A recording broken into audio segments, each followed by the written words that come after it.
संघ प्लेटिहेल्मिंथेस यानी चपटे क्रीम। इस संघ के प्राणी पिष्टाधार रूप से चपटे होते हैं, इसलिए इन्हें सामान्यतः चपटे क्रीम यानी फीता क्रीम कहा जाता है।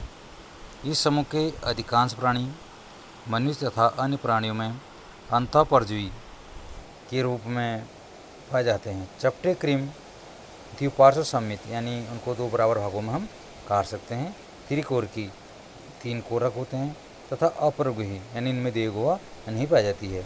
इनमें जो शरीर का संगठन है वो अंग स्तर का होता है और ये जीव अधिकतर पैरासाइट होते हैं, परजीवी होते हैं, और जिसके लिए इनमें अंकुश यानी हुक और चूसक शक्कर पाया जाता है, जिससे ये दूसरे जीवों से रक्त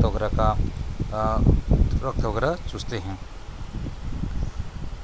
परपोषी से सीधे कुछ जो चपटे क्रीम हैं उनमें खाद्य पदार्थ को परपोषी से सीधे अपने शरीर की सतह से अवशोषित करते हैं। इनमें जो एक्सक्रीटरी ऑर्गन है, उत्सर्जी अंग हैं, वो हैं ज्वाला कोशिकाएं।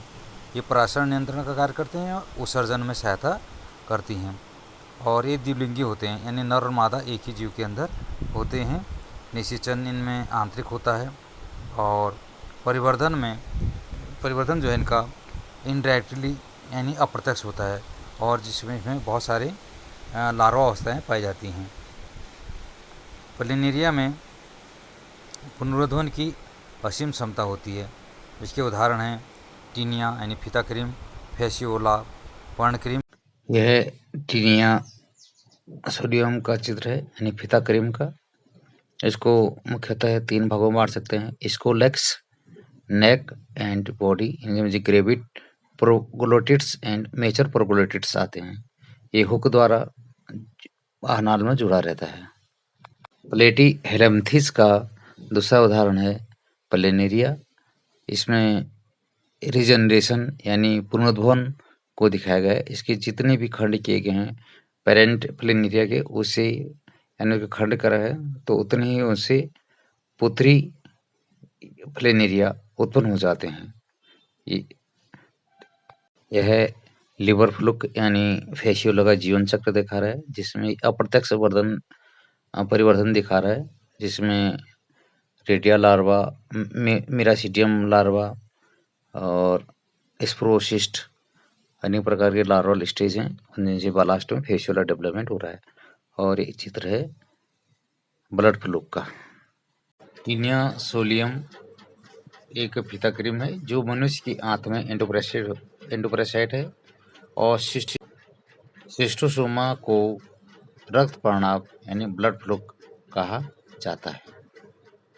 इसके बाद है संघ एस्केलेम्थिस गोल क्रीम।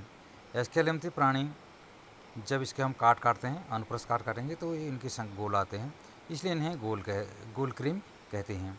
ये मुक्त जीव भी हो सकते हैं, जलीय भी होते हैं तथा स्थलीय एवं पौधे प्राणी में परजीवी होते हैं। ये द्विपार्श्व सममित, त्रिकोरकी तथा कूटप्रगोही होते हैं यानी सीटोस्लोमिक। इनके जो शरीर में है वास्तविक देह गुहा नहीं पाई जाती है, कूट देह गुहा पाई जाती है। इनका शरीर का जो स्तर है, संगठन स्तर अंग स्तर का होता है, आहारनाल पूर्ण होती है और इसमें पेशी ग्रसनी होती है। उत्सर्जन नाल से ही सीधा जो अपशिष्ट पदार्थों का उत्सर्जन रंध्र के द्वारा होता है। नर और मादा अलग अलग होते हैं यानी एकलिंगी होते हैं। नर जो है वो मादा से छोटा होता है। इनमें निषेचन आंतरिक होता है और परिवर्धन प्रत्यक्ष भी हो सकता है और अप्रत्यक्ष भी। इसके उदाहरण हैं एस्केरिस गोल क्रीम, ओचेरिया फाइलिरा क्रीम और एंसाइलोस्टोमा अंकुश क्रीम। ये उदाहरण हैं। जो एस्केलेम्थिस में जो एस्केरिस से एस्केरेसिस और या एस्केरेसिया और बुचेरिया से फाइलिरा नामक रोग होता है। ये एस्केरिस का एक पेयर है, नर और मादा। नर छोटा होता है और मादा बड़ी होती है। नर को पेनियल सिटी से और एक हुक से आराम से पहचाना जा सकता है। ओचेरिया बैनक्रॉफ्टी ये भी गोल क्रीम है। इसमें मेल और फीमेल दिखाए गए हैं। मेल जो है वो छोटा होता है, फीमेल बड़ी होती है। इससे फाइलेरिया नामक रोग होता है जो क्यूलेक्स मच्छर से फैलता है।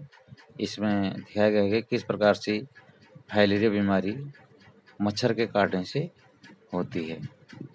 इसके बाद है एन्सेक्टोस्टोमा। ये कुत्तों के शरीर में परजीवी होते हैं, कुत्तों के आहार में पाए जाते हैं। ये भी गोल क्रीम में